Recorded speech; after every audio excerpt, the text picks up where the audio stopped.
Hey everybody, so really quick video called how to set a cap iron. So let's look at a couple of things first. Here's plain iron, cap iron or chip iron assembly that a lot of us are familiar with. Kind of from your number 4, your number 5 planes. Now, there's usually information, or it was supplied with old Stanley planes, about where you should be setting these things. But here's an 1/8 of an inch chisel, and we could set that with an 1/8 of an inch. Okay, now there's a load of plane iron sticking out. Now if I could put that in my plane, it's going to cut wood. There's no question about that. And I'm going to link off to my other videos where I show you what happens when you set a cap iron back that far. Okay, it's a recipe for problems if the grain goes against you. Okay, so where do you want to start off? Well, I think if you're brand new and you just want to start having some fun with hand planes, just move it to within about 1.5 mil, something like that.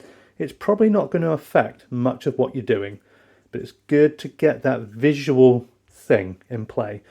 And this is what's hard about the nuance of this. This isn't something where you've got a little dial adjuster or something where you can just dial in all the perfect settings. It's something that you need to get with experience and a little bit of time.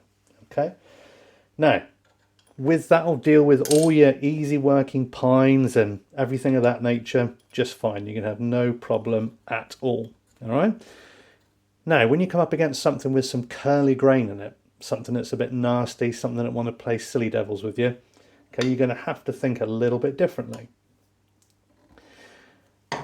Now, I could start saying to you thousandths and 30 seconds and 64ths and all this kind of stuff, but almost, if you think about the 1.5 mil thing, if you look at whatever gap that looks like and then maybe halve it and then just give it a go.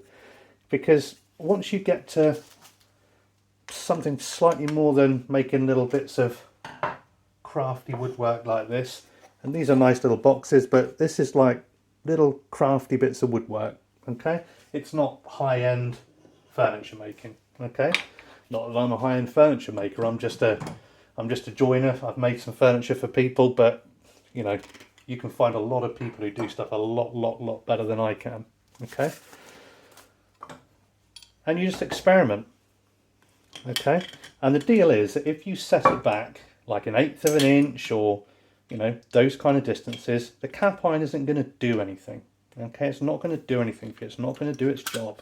All right, and it does have a job. And it's not just to divert shavings and all that kind of caper, because you can see in one of my recent videos that even without a cap iron, a Bailey plane will throw shavings out of its throat till the cows come home. All right. And it doesn't make too much difference. You know, the main thing you want to do is look at your grain direction, see how you're going. And what I'm not going to do, and I'm going to keep mentioning this for a while, I don't think anybody's going to change anything they do for any reason I'm saying, but you want to be suspicious of advice that comes where people pick easy planing bits of pine and then just have a little go. Okay, it proves nothing. Okay, if people are having to resort to scrapers all the time or lots of diagonal planing, or it's like people are avoiding the one thing that they could do to make it easy on themselves. But that's fine. You don't have to do it this way.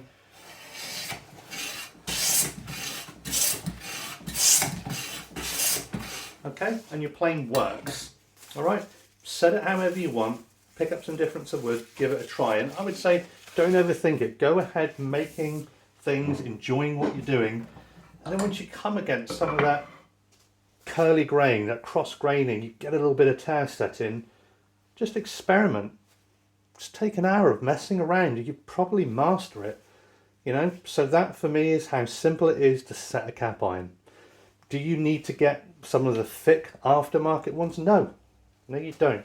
Okay, there's a great article online that was put together, see if I can dig it out. It was put together by some people I think on Wood Central, which is a woodworking forum.